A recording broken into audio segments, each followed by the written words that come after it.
Como anunciamos, se trata esta conferencia de prensa, la convoca el Observatorio Ciudadano de Coyoacán.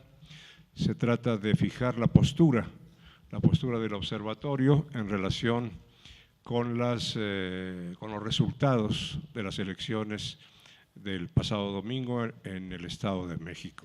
Es un trabajo que es independiente del llenado de urnas, de la alteración de la votación en muchos lugares, sobre todo rurales.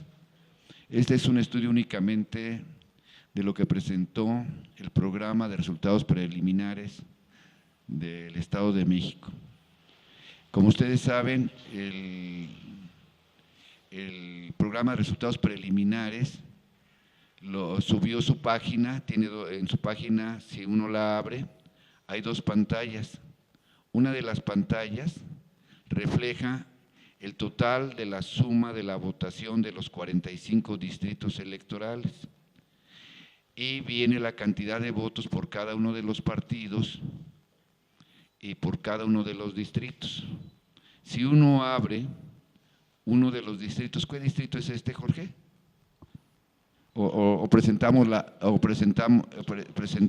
por ejemplo, en Chalco, aquí aparece que tiene el PRI, perdón, si le aplicamos a esto un programa de Excel y sacamos la suma de la cantidad de votos, los votos de todos los partidos políticos van a coincidir en los totales, con excepción del voto del PRI. Aquí aparece con ahí aparecía con 37,013 votos en el PREF, y una vez que se le aplica el programa de Excel, tiene una votación de 33,135. Como ven ustedes, una diferencia de 3,878 votos. Si analizamos el siguiente distrito, cualquier otro distrito, va a suceder lo mismo. Va a haber un promedio de 3,000 a 4,000 votos por cada uno de diferencia de los 45 distritos. Por eso se habla de que son más de 242,000 votos que están a la vista de todos, alterados. Y les vamos a mostrar nosotros también, antes de eso, Jorge, sí, bueno, eso es lo primero, se alteran los 45 y entonces los 45 distritos. ¿Puedes abrir la hoja de la suma de los totales de los votos de resultados, Jorge? Aquí nosotros nos dimos a la tarea de levantar la votación real de las sumas del programa, y en la primera columna aparece el número de sección, son 45, en la segunda el número de votos reales del PRI y en la tercera el voto del FINE. La diferencia ahí son 72,659 votos a favor de Delfina. De manera muy sencilla, con esto podríamos demostrar que ganó Delfina, independientemente de cualquier otra cosa. Pero a esto lleva a otro estudio, que es el de revisarlo acta por acta. ¿Qué pasó en cada uno de los distritos, verdad, Jorge? Bueno, Jorge nos va a explicar más claramente esto. Este es no, Jorge, el otro que tienes, aquí. Eso que está en amarillo son las casillas en donde el número de votos emitidos no coincide con el número de votos registrados. Ese número de votos que vimos, esos que hacen la diferencia de 72,000, están ubicados casilla por casilla. ¿En qué casilla fue aplicada ese exceso de votos? Es decir, y finalmente, antes de dar una opinión, el de resultados, Jorge, o sea, si revisamos casilla por casilla, los que tenemos marcados con amarillo serían aquellos donde se alteró el voto. Ahí hay una diferencia de 57 votos en esa casilla, y el total de votos aquí nos darían de 5,407 si revisamos casilla por casilla, que son los votos que de manera digital en el último momento estuvieron metiendo. A esto tendríamos que agregarle lo de resultados, en la hoja de resultados tenemos, tenemos otra, tienes las de las secciones de Atizapán. A mí me tocó estar en las casillas que están en Atizapán, 6 casillas donde ganamos, pero se va a llevar una sorpresa a usted. En la básica 1, yo tengo las actas en mi poder, ahorita las podríamos nosotros proyectar. En la básica, los resultados reales, porque ahí estuve yo presente, fueron 67 y aparecen 73 votos al PRI. Aparte, habría que agregar, a lo que acabamos de decir, habría que agregarle todavía cómo se infló casilla por casilla la votación. En la básica 1 tenemos 100 votos y aparecen registrados en el PREP 107. En la básica 2 son 70 y aparece 71. En la básica 3, 63 y aparecen 67. En la básica 04 y 76, básica 05, 76 y aparecen 8. En la básica 06, perdón, en la 06 aparecen 65 votos. ¿Y cuánto le dan, Jorge? No, arriba, 50. Creo que tenemos ahí un error, lo invertimos, son 58 y 65. O sea, ahí se dan cuenta, en la última lo invertimos, no capturamos correctamente.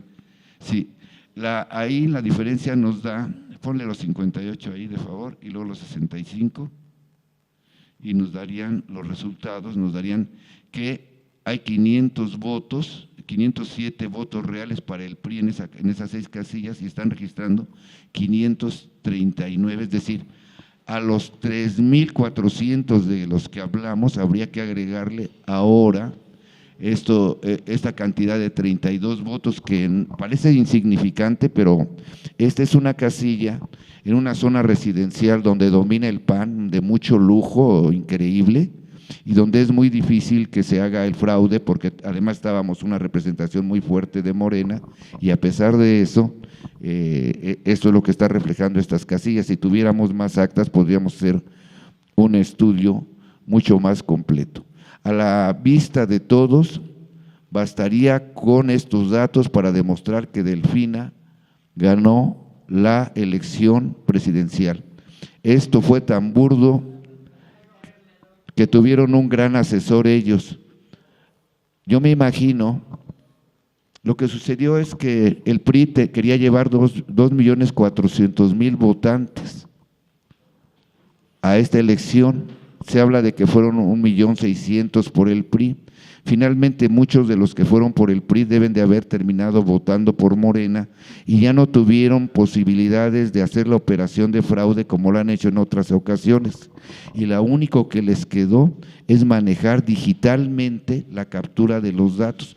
Por eso quedó tan evidente ante los ojos de todos que esta elección la ganó Morena. No hay ni lugar a dudas. Los datos son los datos que el propio programa de resultados preliminares, son los propios datos que da el Instituto Electoral del Estado de México, donde se demuestra que Delfina ganó las elecciones.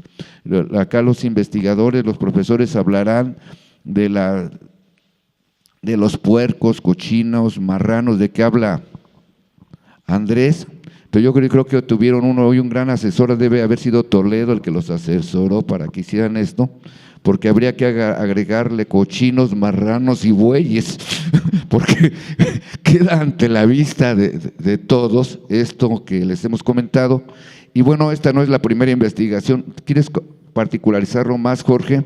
Esta es una investigación que hace Jorge. Jorge ha hecho muchas investigaciones, lo han publicado en Proceso, de Educación y de todas. Y luego yo soy el que me cuelgo los méritos, pues porque somos del Instituto Cultural y Educativo Coapa. Gracias, Jorge, por todo esto. Muchísimas gracias. Primero que nada quisiera agradecer la participación en este observatorio, en donde participan personalidades y ciudadanos que de manera especialmente significativa, importante, han venido dando cuenta de esta lucha del pueblo de México. Mi comentario es muy breve. En México tiene un pueblo que ha luchado por su representación, por su libertad. México no está representado en los poderes públicos. Y este gobierno en particular se demuestra que no sabe ni leer ni contar. Es un gobierno en donde la corrupción organizada desde la presidencia de la República ha convertido al gobierno en un sistema de reproducción de un régimen fraudulento ante la voluntad, los intereses y necesidades del pueblo de México. No es la primera ocasión. Y el propósito de esta imposición que no se va a consumar. Y no se va a consumar porque hoy el pueblo está más consciente, más organizado y con una decisión y una voluntad de transformar este sistema injusto por una vía de fuerte democracia, de fuerte participación, de constancia, a pesar de toda la violencia del sistema y del régimen político. A pesar de todo eso, este ejercicio que aquí se ha presentado se ha venido replicando en múltiples espacios, no es el único, en las universidades, observadores independientes, de manera puntual, precisa, analítica, demostrativa y argumentativa, exponen un fraude más a la libertad y a la voluntad del pueblo de México. Y esto, ciertamente, lo que está anunciando es la fuerza y el impulso que ha venido adquiriendo Morena como la única expresión real, auténtica del interés del pueblo de México. Y ha dejado cada vez más claro en la conciencia y en la opinión pública que es hoy la única esperanza de la transformación cualitativa de este régimen injusto e irracional, que no solamente no ha permitido la creación de riqueza, que tiene 30 años de estancamiento del producto per cápita, que ha concentrado de manera obscena la riqueza en unos pocos individuos que compran la presidencia, compran el gobierno para apropiarse de los bienes de la nación. Y por eso esa actitud recalcitrante, un régimen injusto, subordinado a poderes y corporaciones extranjeras, no puede ser democrático, ni quiere ser democrático, ni tiene voluntad de respetar la libertad de los mexicanos. Pero ese es indudablemente también el camino que el pueblo de México ha escogido. Y lejos de representar un freno a este impulso que es imparable, todos estos ejercicios y esta resistencia civil pacífica y su expresión a través de procesos democráticos permitirán que México recupere muy próximamente la conducción de su propio destino. De manera que esto que en el ámbito ciudadano se hace, que en el ámbito partidario se exige por la vía de los procedimientos jurisdiccionales que correspondan, es un elemento fundamental de la lucha política en este momento de nuestra historia. Con esto terminaría yo mi comentario, simplemente reiterando que no es una opción la recuperación de nuestro proyecto histórico, es un imperativo de racionalidad y de justicia, y es un imperativo que el pueblo de México ya aprendió y es imposible que sea detenido. Como le dijo Gandhi a los ingleses, a Lord Mountbatten en el 47, ustedes dijeron y nos enseñaron que deberíamos ser libres. Pues ya aprendimos, de manera que se pueden ir de aquí. Y este régimen se va a ir. Y esta es una gran victoria que ya anuncia muy pronto el desplazamiento de los corruptos, cínicos y asesinos que son, como dijo San Agustín, en el año 390 y tantos, siglo IV. Un régimen que no se guía por la justicia, un Estado que no se guía por la justicia, no es más que un grupo de bandidos. Y los mexicanos vamos a sacar a los bandidos del poder público. Primero les sugeriría que tomáramos un poquito de distancia, que no nos quedáramos en esta elección del 17. Y si miramos un poquito hacia atrás, la conclusión a la que vamos a llegar cualquier persona sensata es que el PRI es un defraudador serial, es un defraudador crónico y compulsivo desde hace 30 años, cuando menos. No es novedad. ¿Quién se da por sorprendido? ¿Quién dice, ay caray, esto que ha sucedido es terrible? Sí, claro, es terrible, pero se ha repetido una y otra vez en todas y cada una de las elecciones en las que ha participado el PRI. El PRI es entonces un defraudador serial, compulsivo, sistemático, y va a seguirlo siendo hasta el resto de sus días. Eso no se quita, eso no cambia. Cuando no lo fue es cuando no era necesario ganar las elecciones porque no había alternancia posible. En el momento en que empezó a haber la posibilidad de perder el gobierno, el PRI sistemáticamente, regularmente, crónicamente recurre a la corrupción de las leyes electorales. Es, repito, la confirmación de un hecho que ya todos sabíamos sobre la condición del PRI. En segundo lugar, ahora estamos revisando lo que está pasando con el PREP, ahora estamos revisando lo que está pasando ya con los resultados presuntamente más definitivos, estamos viendo qué pasa con las actas, pero señores, todos ustedes lo saben, el fraude empezó desde el momento mismo en que empezó la campaña. El PRI, como defraudador compulsivo en lo electoral, empieza el fraude desde el momento mismo en que empiezan las campañas. Cuando llegue el día de la elección, ya está el fraude consumado. Quizás sea necesario manipular resultados, quizás sea necesario manipular el PREP, quizás sea necesario rellenar urnas, pero el fraude ya se cumplió, el fraude ya se realizó, el acarreo de votos ya se dio, la presión sobre los ciudadanos con los programas públicos ya se cumplió.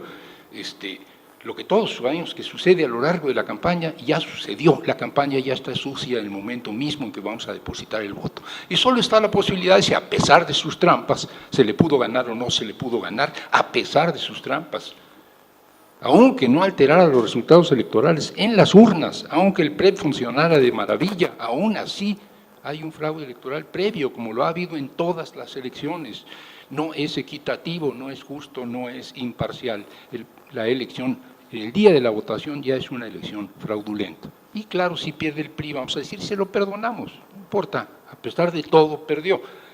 Pero si pretende ganar a pesar de los chanchullos, entonces no se lo perdonamos. Segundo, el PRI hace eso porque es además un partido que gobierna. Y entonces se trata de un fraude de Estado, no simplemente de un fraude que puede realizar cualquier partido. Los partidos manipulan resultados electorales, presionan ciudadanos, acarrean, hacen cosas de este tipo, no es exclusivo del PRI, pero el PRI gobierna, el PRI ha gobernado en lo fundamental en los últimos años y cuando gobernó el PAN gobernaba con los métodos del PRI. Entonces se trata de un fraude electoral de Estado. Pero hay un elemento nuevo, este sí me parece que es nuevo. Hoy tenemos una noticia alarmante que precisamente da Morena, pero ya desde antes era más o menos evidente. La novedad es el terrorismo electoral. Teníamos acarreo, teníamos corporativismo, teníamos manipulación, compra votos, ahora tenemos terrorismo electoral. El PRI está utilizando los métodos de los cárteles de la droga. No es que los cárteles estén metidos en las elecciones, que lo están, sino que un partido, en este caso el partido en el poder, en el Estado y en el país, está recurriendo a los métodos de los cárteles de la droga, el terrorismo. Es terrorismo, bueno, el caso más específico, hoy se denuncia a través de un video que yo todavía no he visto, pero el mandar a la fuerza pública a amenazar a un representante de Morena diciéndole que va a ser enjuiciado, etcétera, etcétera, con 3 patrullas, en una presunta acusación por parte de la FEPADE, que ahora dice la FEPADE que no hubo tal. Bueno, pero las patrullas alguien las mandó, son policía estatal. Pero además de esto tenemos las cabezas de los puercos enfrente de las oficinas, además de esto tenemos las narcobandas, pero ahora con contenido político, además de esto tenemos secuestros, además de esto tenemos amenazas, es decir, los métodos de los cárteles de la droga utilizados para hacer política. No es que lo otro fuera limpio, no es que lo otro fuera bonito, pero esto es peor. Es decir, es la cartelización de los métodos priistas de hacer política debiera preocuparnos. Y un balance general, porque ahora el PRI decimos, ganamos en el Estado de México, ganamos en Coahuila, y por lo tanto vamos de gane. Es ruido, es humo. Cualquier balance mínimo, con los datos que tenemos, dándole crédito a lo que no le debiéramos dar crédito, que son los resultados que nos están presentando. Si las elecciones de este año son un indicador, si las elecciones de este año son un termómetro, el PRI está perdido. Lo dijo Alberto, no es un buen deseo, es un diagnóstico. Si yo fuera priista estaría mordiéndome las uñas y naturalmente diciendo ganamos en el Estado de México, vamos a ganar en el país. Obviamente hay que decir eso, ni modo que digan lo contrario, pero debieran estarse comiendo las uñas y los nudillos y las manos enteras. Es una derrota terrible para el PRI la elección de este año, era previsible, pero se ha confirmado. No necesitamos que se compruebe que se ganó en el Estado de México, que todavía se puede comprobar. Aún con los resultados como ellos los están presentando, es una derrota terrible. Es una derrota terrible. Vamos a dejar Coahuila, que vamos a ver qué pasa. Nayarit, en donde perdió. Veracruz, donde no pinta. Ahí pinta el PAN. Y obviamente Morena. Vamos a dejarlo nada más en el Estado de México, con todos los, bueno, el estado más poblado del país, el estado de donde es el presidente de la República, el estado donde se hizo todo lo necesario para ganar una elección,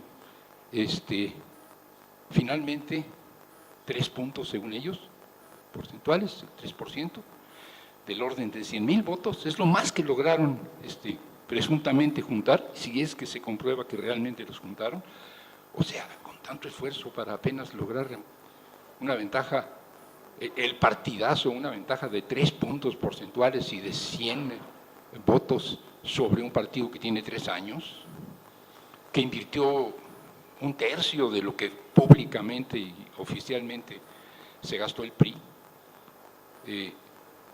Si lo vemos en su conjunto, la votación del PRI como partido, y lo dijo Andrés Manuel López Obrador, en el conjunto de las elecciones, tanto las de gobiernos estatales como las municipales, para el caso de Veracruz específicamente solo las municipales, si sumamos, los votos de Morena son más elevados que los votos del PRD, son más elevados que los votos del PAN y son más elevados que los votos del PRI, solo PRI. Si le quitas los del Verde, si le quitas los del PANAL y si le quitas los de sus otros aliados. O sea, el PRI perdió esta elección, por favor, y perdió esta elección cuando puso toda la carne en el asador, todo lo que puede hacer, todas las trampas que puede hacer descaradamente. Y como terminando, hubo un par de citas así cultas por ahí con Alberto, entonces me puedo permitir una cita culta yo sin verme demasiado académico, por no decir otra cosa. Es una victoria pírrica, Pirro, ese general de los tiempos romanos, en que cada vez que ganaba una batalla le decían, pero por favor ya no ganes más batallas porque así no nos la vamos a acabar. El costo de ganar las batallas es más elevado que el haberlas perdido. Esta batalla es para el PRI una batalla pírrica. Supongamos que logra imponer el triunfo presunto en el Estado de México. Supongamos que además se llevan el triunfo también con chanchullos en Coahuila. Aún así es una victoria pírrica. Es una victoria que preferible hubiera sido una derrota. Decía Pirro, bueno, 2 o 3 victorias de estas y nos destrozan. Claro, están diciendo ganamos, están diciendo ahora sí, ya se comprobó, era un indicador, sí, era un indicador y ya la perdieron. Segundo, y termino, así como van las cosas, la restauración priista fue una restauración, veníamos supuestamente en una transición a la democracia, con un partido que resultó no ser democrático, porque la derecha no es democrática y entonces una transición a la democracia por la derecha no es transición a la democracia, lo vimos con los dos gobiernos del PAN, pero bueno, finalmente no nos esperábamos que regresara al PRI. Esto es una restauración, es un retroceso, es un regreso de 6 años, no les va a durar más, un sexenio. Hubo una restauración priista de 6 años y hasta ahí llegó.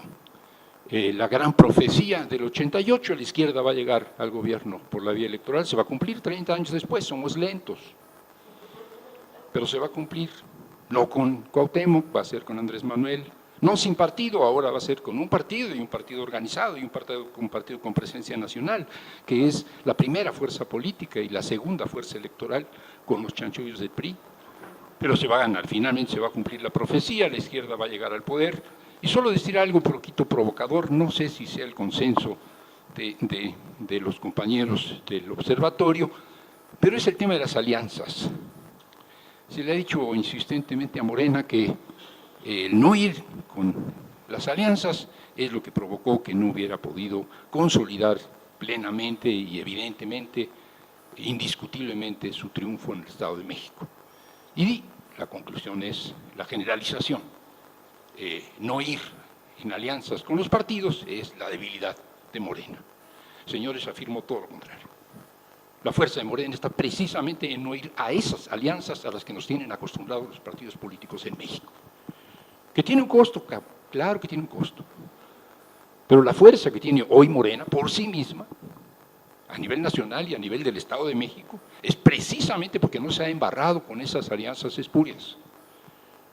Es precisamente porque ha ido limpiamente como uso. Alianzas sí, pero alianzas sociales, alianzas con los movimientos sociales, y hay que profundizarlas, ahí sí habría que reclamarle, que hay mucho que hacer en términos de alianza social, de alianza por abajo. En efecto, aliarse con las bases de los partidos, si es que se dice que son de izquierda, esas bases que los partidos no lo son. Pero la decisión de no ir a alianzas, por el momento, con los partidos, con las cúpulas partidistas, ha resultado muy bien, le está yendo muy bien. A los que van con alianzas del PAN y el PRD, al pobre PRD, ya no lo bajan del verde del PAN, pues sí, ¿no? O el panal del PAN, no sé exactamente. Es decir, no las alianzas así como se están dando en este país, alianzas entre los ideológicamente incompatibles, alianzas simplemente para mantenerse en la jugada, para sacar un número de votos que permitan seguir usufructuando el recurso público, es el tipo de alianzas que no conducen políticamente a ningún lado. Sí, hay que sumar fuerzas, sin duda. Si los que votaron por el PRD en el Estado de México hubieran votado por Morena, habríamos ganado de calle, sin duda. Pero eso no se lograba con una negociación de unos señores que ya habían negociado con el PRI y que ya les habían ofrecido Ciudad de Nezahualcóyotl y que ya les habían dado dinero. Eso no lo digo yo, lo dice la revista Proceso y lo declara el hermano del dirigente del PRD en el Estado de México. Si no es cierto, ya saldrá la rectificación. De momento yo lo digo porque salió en la revista Proceso. Es decir, si el PRD está arreglado para hacerle el juego al PRI, ¿qué va a buscar una alianza con la cúpula del PRD? Bueno, este es mi punto de vista, a lo mejor no coincidimos todos los compañeros del observatorio porque no nos hemos podido reunir para comentarlo. Gracias. Gracias. Buenos días todavía a todos. Yo quisiera plantearles 3 puntos. El primero tiene que ver con la caracterización de lo que ha ocurrido alrededor de las elecciones, particularmente en el Estado de México y en Veracruz. Se ha dicho que hemos asistido a una elección de Estado. Pero yo creo que hay una novedad que hay que captar, que hay que incluir para hacer una evaluación completa. Sí se trata de una elección de Estado, pero una elección de un Estado ya lumpenizado. Es una fase de la descomposición del régimen a la que estamos entrando.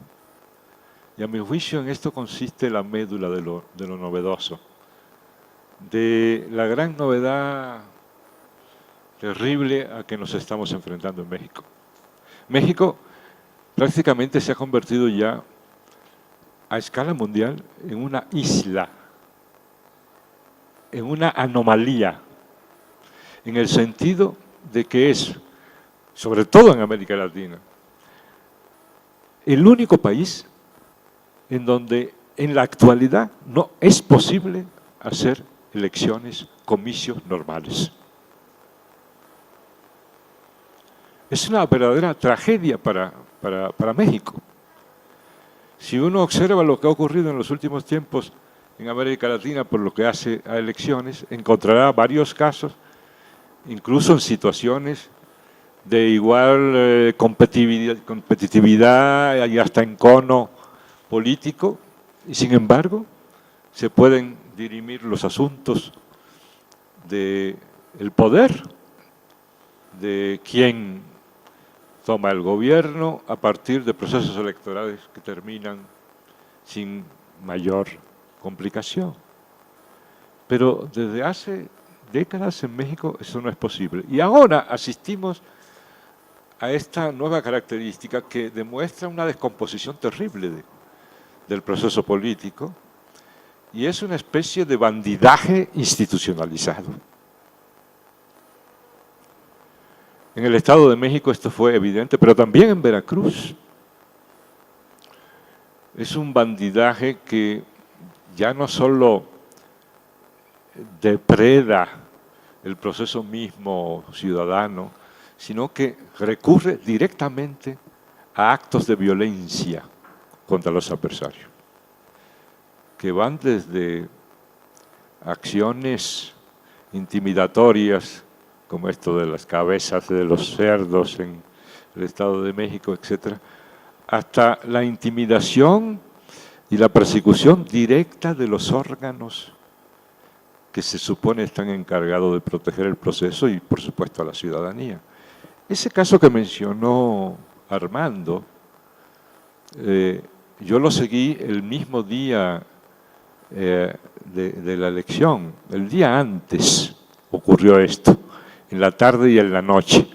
Me refiero al caso de la notificación a una cantidad aparentemente enorme de mexiquenses en la tarde y noche anterior a la elección, notificaciones supuestas por parte del FEPADE, entregadas personalmente en cada domicilio por la policía de los municipios en el Estado de México.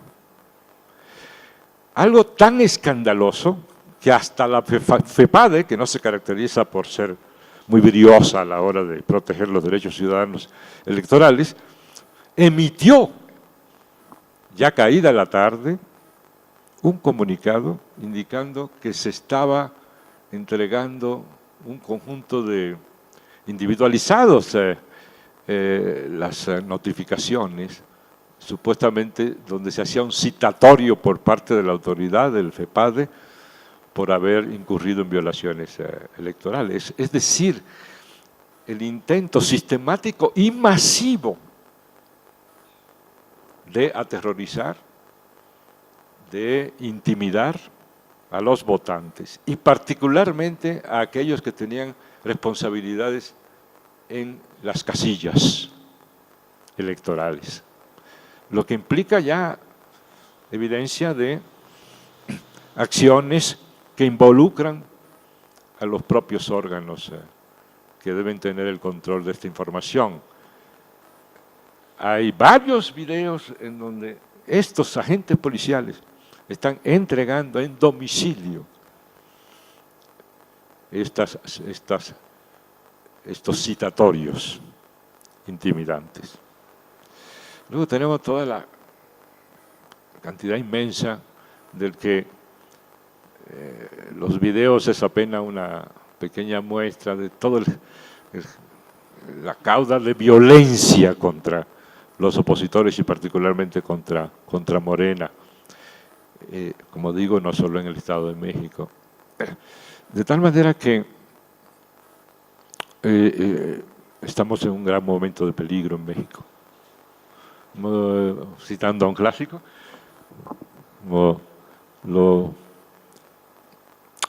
expresaba Benjamin, las sociedades pasan por momentos que él llama los momentos de peligro. Y este es un gran momento de peligro, dada esta tendencia lumpenizadora del Estado en su accionar político para evitar ser derrotado en un proceso electoral. Tenemos un segundo problema que yo quisiera destacar y que viene desde antes, por lo menos desde el 2006 se manifiesta, pero ahora de nuevo aparece de una manera terrible también. Y es el hecho de que tenemos un sistema electoral en el que hay varias fases. Una fase previa donde se convierten voluntades o se trastruecan voluntades para crear votos que en condiciones normales no se obtendrían. El hecho es que una vez que pasa esta fase, tenemos un voto ontológico, un voto real.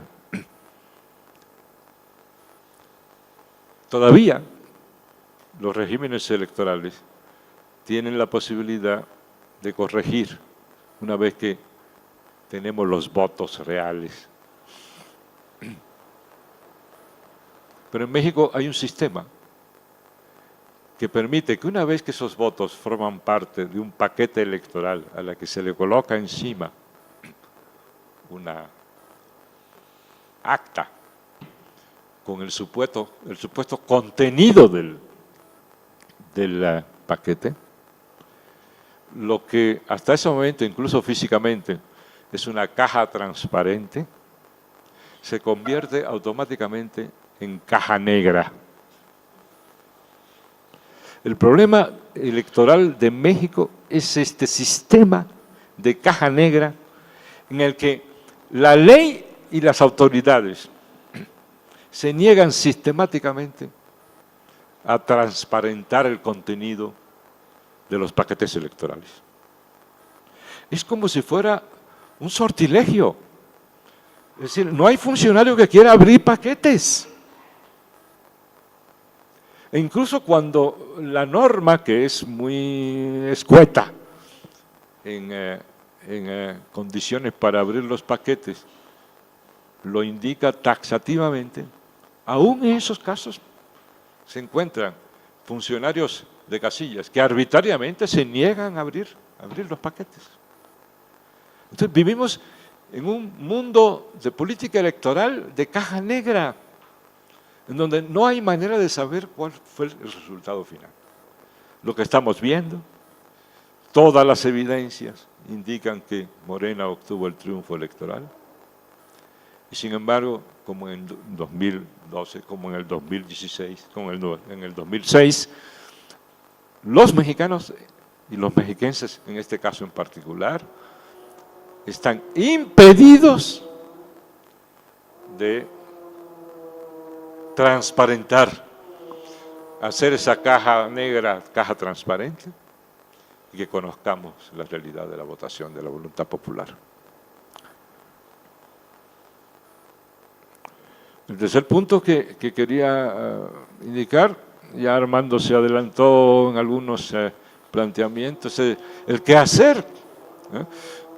Lo que resulta evidente es que esta descomposición del régimen, para decirlo con la imagen ya popularizada, este dinosaurio herido se vuelve cada vez más peligroso y hay poquísimas probabilidades de que abandone sus prácticas.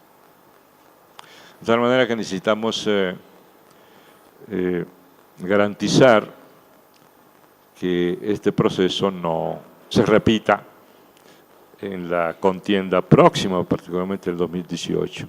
Para eso, evidentemente, el único remedio que podemos vislumbrar es la posibilidad, la necesidad de construir una gran fuerza política en el país,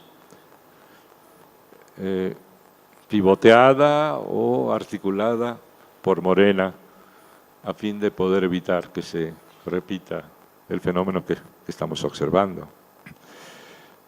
Alianzas o no, fuerza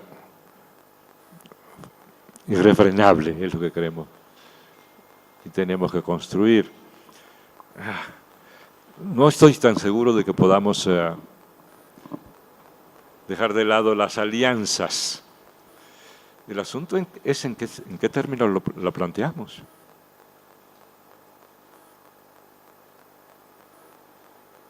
Yo diría que hasta con el PRD. Hay un punto de partida que ya lo olvidamos,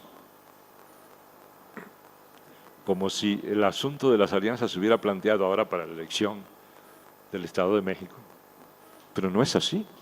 Hace 6 meses aproximadamente, 8 meses, en una entrevista televisiva, casi a fuerza, casi obligado por el entrevistador, me refiero a Ciro Gómez Leiva, Andrés Manuel, ante la pregunta de, pero bueno, si hay posibilidad de alianza, finalmente dijo, bueno, ante el asedio, pues sí, claro que sí hay una posibilidad de alianza. ¿Cuál es esa posibilidad?, dijo el otro, en la expectativa de tener el grano de oro noticioso. Y Andrés Manuel dijo a lo que a mi juicio es la base de una alianza posible.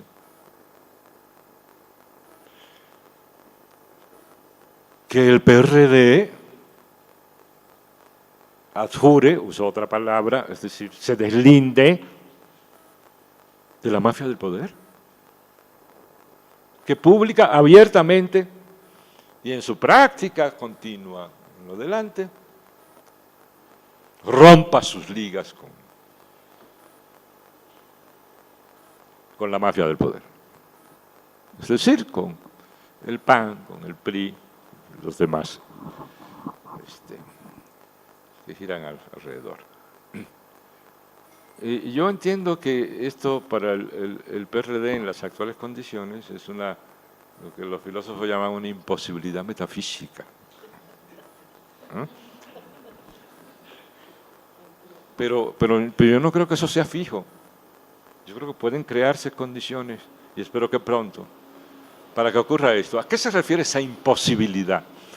Porque lo que está planteando Andrés Manuel, particularmente el PRD, es: PRD, deja de ser lo que eres. Si el PRD es capaz de hacer esa hazaña, de dejar de ser lo que es decir, transformarse en otra cosa, romper sus ligas, que las tuvo ahora para el Estado de México, en eso que señalaba Armando tiene toda la razón. Están los datos muy específicos que indican que la razón por la cual no declinó no fue por orgullo, porque ellos tienen dignidad, sino porque ya tenían un acuerdo previo con el PRI que les impedía una declinación que habría roto el contrato previamente acordado. ¿No? Yo creo que ese tipo de liga, de vínculos, siguen en el PRD. Y eso es lo que hace, y en ese punto coincido con Armando, inaceptable una alianza con ese PRD. Pero si el PRD diera ese paso de intentar, por lo menos intentarlo, dejar de ser lo que es, yo creo que deberíamos contemplar esa posibilidad. De todas maneras, hay coincidencia en todos nosotros, supongo, ya lo planteó también Armando, de que nuestra línea básica, nuestra línea central, con eso termino, debe ser el de construir una gran alianza popular fundada en nuestra articulación con los diversos grandes, pequeños y medianos movimientos sociales y políticos del país, las organizaciones sociales, gremiales, estudiantiles, universitarias, de intelectuales, etcétera, del país, es decir, las grandes agrupaciones ciudadanas, de trabajadores, etcétera, de tal manera que podamos construir esa fuerza que pueda poner freno y cancelar en el país el proceso de lumpenización de la política que estamos viviendo. Gracias. Berta Luján. Bueno, gracias. al observatorio por la invitación, tal vez abonar en algunos puntos que ya han planteado los que me antecedieron en la palabra y que tienen que ver con la constatación de que el Estado de México o en el Estado de México se impuso una elección de Estado, como dice Héctor, lumpenizada, degradada, la verdad, en total putrefacción, pero finalmente elección de Estado, y que se construyó, como lo comentaba Armando, antes, durante y después de la elección, como se ha venido dando en todos los procesos electorales que hemos tenido en las últimas décadas. Este proceso electoral o el fraude electoral en las tres etapas, pues están ya cada vez más al frente de la ciudadanía. Creo que uno de los elementos nuevos que tenemos ahora es esta imposibilidad que tiene el régimen de esconder lo que ya es evidencia para todos. ¿Cómo se construyó el fraude o cómo se construye el fraude antes de la elección? Lo vemos con la compra del voto, con todo el aparato del Estado, gobierno federal, gobiernos locales, gobiernos municipales, metidos en la elección como estructura y con todos los recursos del Estado para sobornar a la gente y obligar, ¿no?, casi al voto por el partido del régimen. Esto se constató durante toda la campaña, el gobierno federal con todo su aparato, los secretarios de Estado metidos en la elección del Estado de México, el centro político del Grupo Atlacomulco y del grupo que está actualmente en el poder, el gobierno del Estado, en el caso del Edomex, metido con los programas sociales, con la entrega de dádivas, sobre todo en aquellas poblaciones donde se encuentran los núcleos más pobres del Estado, las zonas rurales y todas las zonas populares que hay en los distintos municipios del Estado. Este Estado tan golpeado, este Estado que tiene los índices más altos en términos de inseguridad, de pobreza, de miseria extrema, de desempleo, de caída del ingreso, de corrupción. O sea, un Estado que precisamente se destaca por ser el que tiene los índices más altos de lo peor que existe en el país. Ya no hablemos de los feminicidios y de otro tipo de delitos que son constantes, permanentes, casi sistemáticos en este territorio. Si nosotros tomamos en cuenta no solamente lo histórico, lo que siempre han hecho, sino lo nuevo, y esto también que ya se señalaba, la guerra sucia, el terrorismo, incluso se llega a decir, el terrorismo político en los procesos electorales. Bueno, pues nada más los que anduvimos en el Estado nos dimos una vuelta por ahí, ¿no? Constatamos cómo después de este debate que hubo en donde la candidata del PAN acusa a Delfina de quitarle el dinero a los trabajadores, etcétera, la cantidad de espectaculares, la cantidad de propaganda escrita, ¿no?, visual, que se repartió y que se instaló en el Estado de México en contra de Delfina. De repente había más espectaculares en contra de Delfina que los que tenían la propia Josefina o del Mazo, o bien cuando se da la alianza del PT con Morena para apoyar a Delfina, la cantidad también de folletos, de espectaculares que salieron quién sabe de dónde, llamando a la gente a votar por el PT. Toda la propaganda que el PT no había tenido salió en el momento de… Esto por hablar solo de algunas cosas así particulares que pueden ejemplificar como las nuevas formas. Esto que señalaba Héctor de los escritos de la FEPADE, bueno, fueron como una práctica de actuarios formales, en donde si no encontraban a la persona en su domicilio, le pegaban la notificación en la puerta de sus domicilios.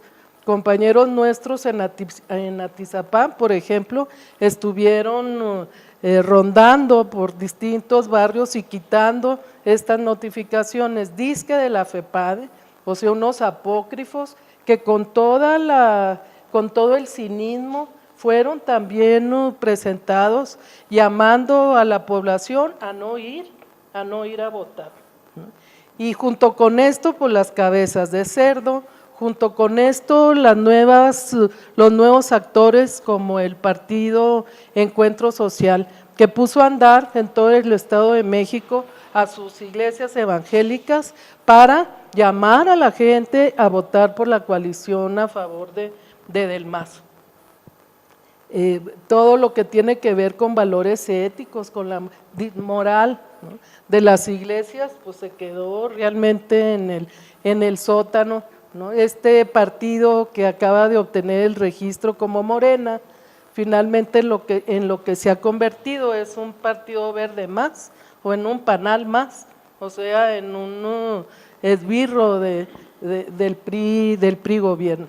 Durante la elección, igual, las prácticas de siempre, más nuevas prácticas que tienen que ver con esta violencia que aquí se señalaba, el robo de urnas, los provocadores, ¿no?, en contra de nuestros compañeros, el cínico acarreo, esto es histórico, pero ahora tal vez la novedad es que lo hicieron abiertamente y sin ningún tapujo.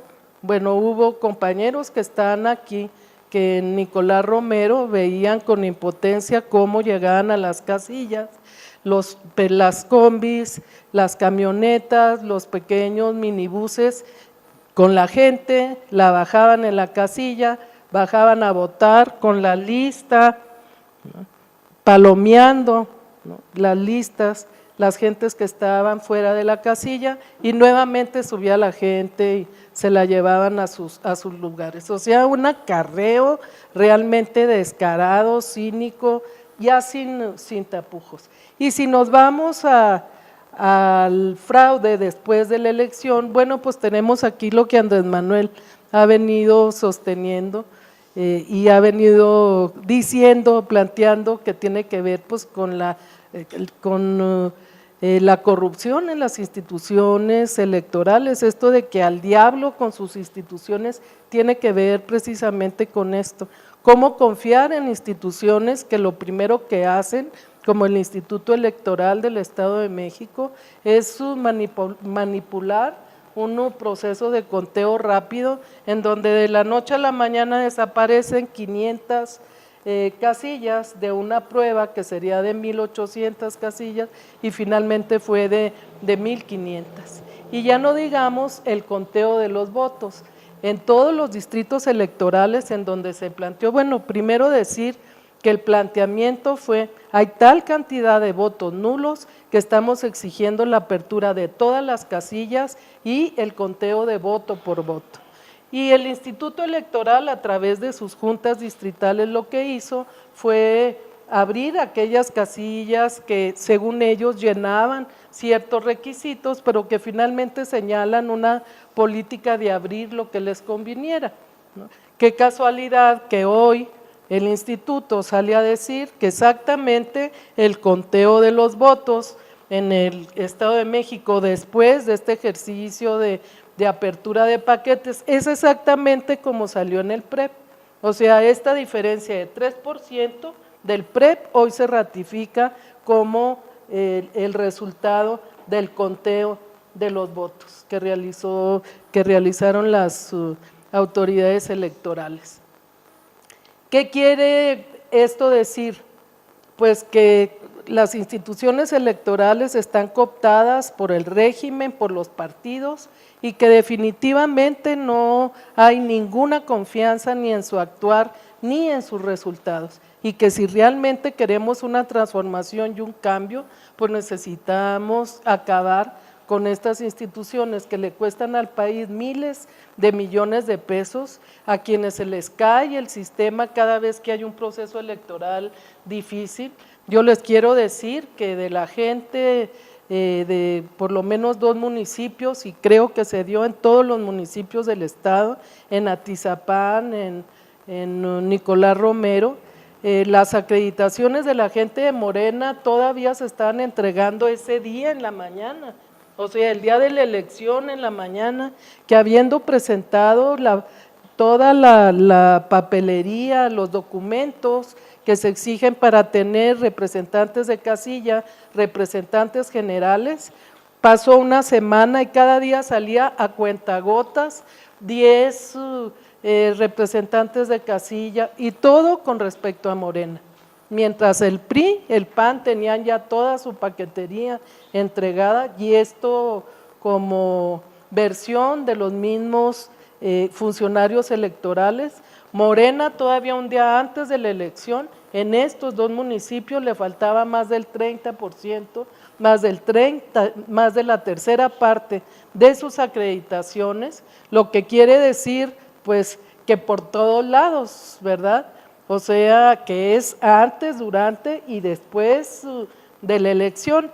Y con todo esto, pues en el municipio de Atizapán, Morena ganó, a pesar de las cabezas de cerdo, a pesar de los intentos de robo de urnas que hubo en una serie de casillas y que fueron repelidos por la gente de Morena que estaba afuera de las casillas, a pesar de la compra de voto, a pesar del acarreo.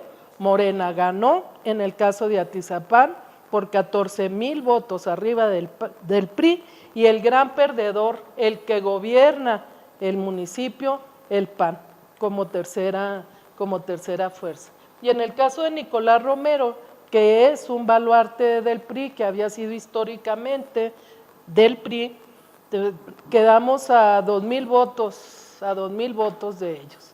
Entonces, si nosotros concluimos en cuál es la evaluación del proceso electoral, por lo menos en el Estado de México, yo coincidiría, finalmente el gran perdedor es el PRI y sus aliados, porque ni con el Verde, ni con el PANAL, ni con Encuentro Social pudieron lograr un triunfo realmente que convenciera a la gente que ganaron. Quiere decir que perdieron, con alianzas y con todo. Morena solo, con 3 años solo de antigüedad, con 3 años de ejercicio en estos procesos electorales, es el gran triunfador en estos comicios del Estado de México y en el resto de los estados.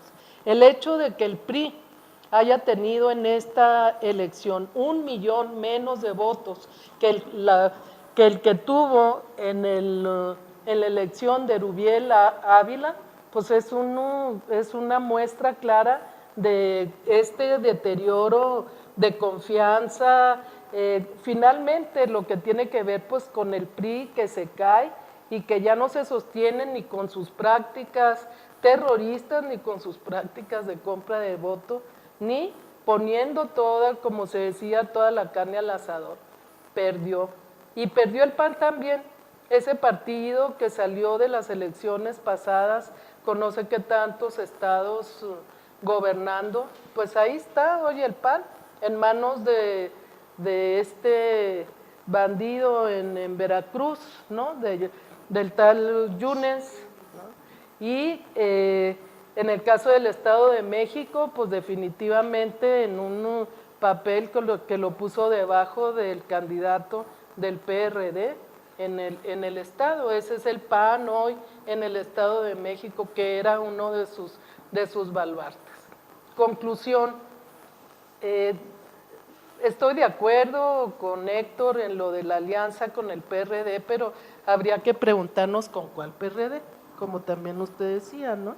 O sea, ¿cuál PRD? ¿El de Mancera, Alejandra Barrales? Evidentemente que no, ¿no? Ellos están entre el PAN y el PRI, seguramente irán con el PAN al 18 si es que se impone su línea. Con el PRD de los chuchos, evidentemente que no, están totalmente en la negociación y en el acuerdo con el PRI. Entonces, ¿con cuál PRD?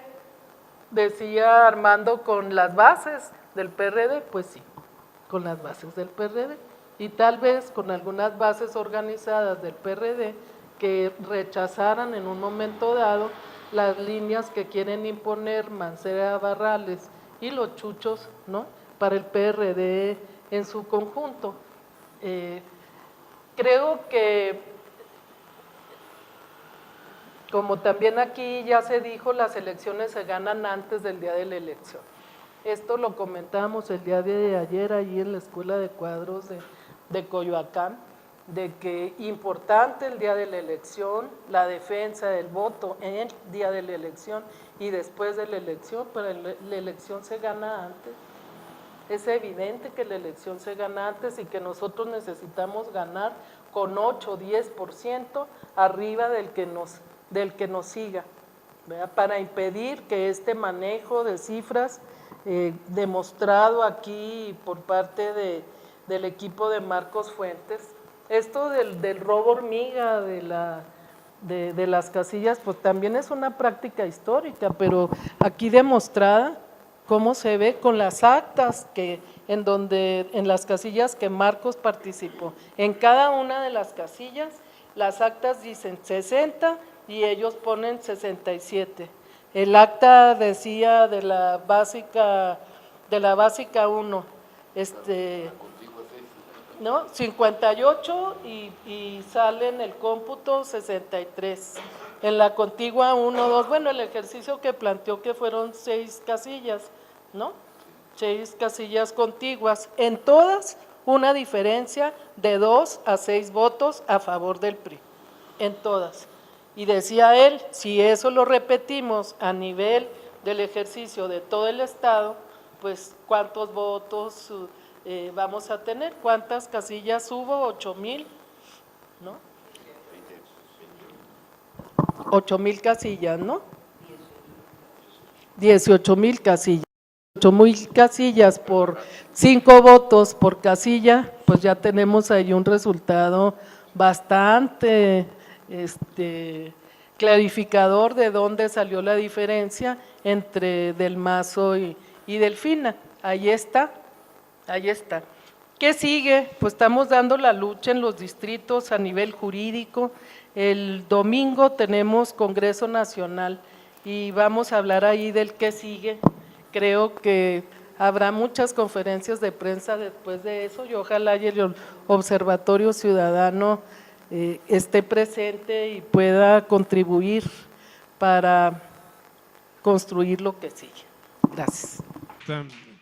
Gracias doblemente, primero por su exposición y también, en segundo lugar, por haber aceptado esta invitación. Bien, pasamos entonces ahora a la sección de preguntas y respuestas.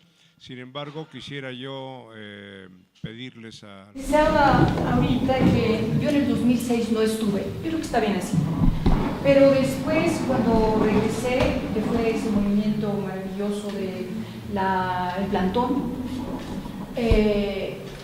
poco a poco, los años que siguieron, fue hace 10 años, hubo mucha gente que desertó del partido, del movimiento, porque se sentían frustrados, decían que no se había respondido de una manera suficientemente fuerte al fraude. Entonces, ahorita yo escucho, siento, porque lo siento en mí misma, que la herida es muy fuerte también y que además de atender todo lo que dijeron ustedes, habría que atender a los votantes frustrados, a la gente que emocionalmente está muy enojada y que eso, creo yo, no es por violencia, claro, aunque desearían, yo sé que la gente quisiera salir a las calles y expresar toda su rabia, ¿no? Y nosotros, hablaría de nosotros, que el ejercicio que hizo, que por cierto no le reconocimos con un aplauso el joven que trajo, y se fue, pero debimos haberlo hecho, y que nos explicó Marcos, ese ejercicio debería divulgarse entre los jóvenes, entre la gente de las zonas, o sea, todo lo que es el Estado de México, para acabar pronto, divulgarse con brigadas, con pequeñas hojas, donde dijeran, aquí está la verdad de lo que ustedes hicieron, y lo sabemos. Como ese pequeño ejercicio, había tantas casillas y fueron aumentando votos, y no lo vamos a permitir, y etcétera. Quiero decir que el discurso sabio no es suficiente para calmar la herida que tiene verdaderamente. ¿Cuántos millones son en Estado de México?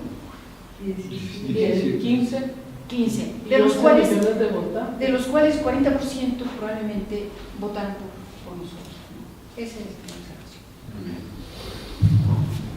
Sí, como dice Berta, y estoy de acuerdo, así está bien. Como dice Berta, y estoy de acuerdo, la elección se gana antes. Yo pienso que la impresionante inversión que se hizo antes y durante, ¿qué nos asegura que abrir los votos y voto por voto se va a encontrar adentro de las urnas que ganó el fin? Andrés Manuel está diciendo, y supongo que tiene toda la documentación, que el área rural, ¿no? Votaron el 62%, o sea, yo creo que ahí llenaron millones de urnas, para abrir todas, seguramente, que ni vote esa gente, porque acabar pronto ni va, ni tenían que ir, pues esas urnas ya estaban, a lo mejor antes hasta contadas. Entonces, bueno, es una probabilidad, a lo mejor baja, de que si contaran todas, vuelvan a ganar adentro. O sea, entiendo muy bien que tenemos que luchar también desde el lado político, pero a veces siento que ni siquiera llegamos de fraude de Estado, pues requeriría una respuesta todavía más fuerte. No es el voto por voto, ya lo vivimos en los 2020, ¿no? Sino es un cuestionamiento al INE y al Estado y al INE. Realmente que no pararon antes, estaba todo clarísimo, antes. Ya llegan, pues ya llenaron las urnas. Entonces eso de que las urnas tal vez ganamos en el 2006, pero en el 2012 ya en las urnas, ya habían llenado las urnas, antes. Entonces, ese para mí me pone muy nerviosa porque igual cuentan y vuelven a decir, pues el 1.5% ganó el señor Bernardo. En una de esas no las sacan. Más que una pregunta, es una propuesta.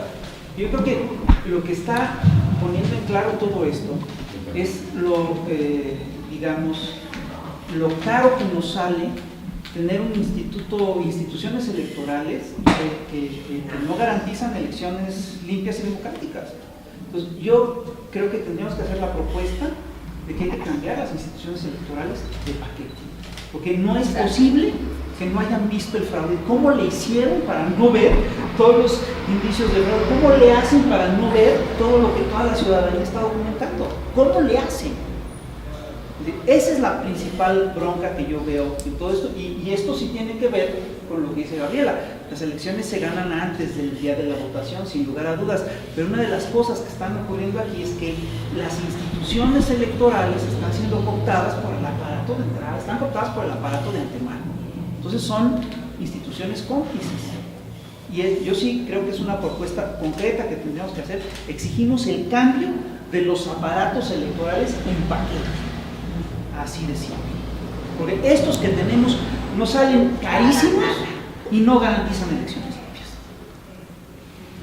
La justificación de la enorme erogación al INE, primero al IFE, después al INE, después a los institutos electorales, era que así garantizarían elecciones con credibilidad. Pues no lo están haciendo, algo está funcionando mal.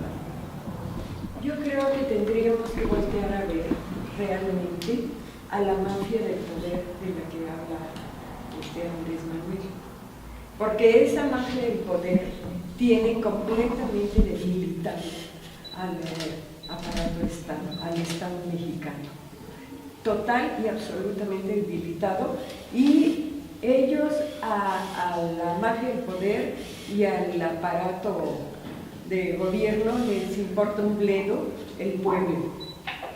Y estoy totalmente de acuerdo con lo que dice FIS, y creo que no hemos logrado y lo digo con todo dolor y honestidad, no hemos logrado cambiar la conciencia de la población, porque un pueblo con conciencia avanza, y ahí tenemos el ejemplo de Cuba y tenemos el ejemplo de Venezuela, que con su población de conciencia están parando todo lo que están haciendo. Nosotros necesitamos crear la conciencia de nuestra gente que nos pueda avalar y hacer llegar a los objetivos que queremos. Otro país, pero mientras no logremos eso, no hay un funcionamiento de... El partido nuestro no tiene un avance orgánico interno al interior. Hemos estado muy preocupados por ganar adeptos, pero ya que los tenemos, no hemos sido capaces de concientizar, y lo digo con toda pena. Y esa sería la propuesta, llegar a la concientización real, a la formación de la gente. Bueno, nosotros no descartamos ninguna posibilidad de movilización, de acciones en este marco de la lucha de resistencia civil pacífica. O sea, los dirigentes de Morena han venido ratificando que esa es la ruta que nosotros hemos elegido, la ruta electoral, pero también la lucha política, y la lucha política en las calles, y ahí donde la tengamos que dar. Entonces, estábamos esperando el desenlace de esta primera etapa de defensa por la vía jurídica ante las instituciones electorales, pero de ahí vamos a ver qué sigue. Yo repetiría lo que hemos venido planteando en distintos foros, esto no se acaba hasta que se acaba, y no se ha acabado el asunto. Que ha posicionado a Morena respecto a los acontecimientos electorales, sobre todo en el Estado de México, es esperarse a agotar los procesos establecidos por la norma, pero yo creo que está lejos de descartar otras expresiones. Además, los ciudadanos están en su derecho de hacerlo, ¿verdad? De tal manera que eso se discutirá, me imagino, y se llegará a alguna conclusión el domingo. Sí, evidentemente, bueno, es algo que está a debate, no es algo que ya hay una propuesta por parte de los movimientos sociales, de los ciudadanos en general, de los ciudadanos de a pie. Yo creo que hay indignación. Habría que pensar que una movilización, en este caso, puede tener un sentido mucho más expresivo que una utilidad política práctica. Probablemente para muchos ciudadanos ahorita, en estos días, una semana más, quizás 2 semanas más, la calentura, la indignación, el coraje del robo que presenciaron, mucha gente que estuvo ahí, que estuvo haciendo visitas casa por casa, que estuvieron repartiendo comida, están indignados, están heridos, y en términos expresivos podría funcionar salir a mentarle la madre al sistema, nunca está de más. Pero en términos de eficacia política, yo creo que no es un instrumento que vaya a modificar los resultados. Esa es una opinión, evidentemente es una opinión. Entonces hay que ver los dos sentidos, ¿no? Algún momento López Obrador lo dijo muy claramente en términos del plantón. Necesitamos el plantón porque no podemos quedarnos con el coraje entripado. No vamos a modificar los resultados con el plantón, muy probablemente. Yo creo que estaríamos en una tesitura semejante.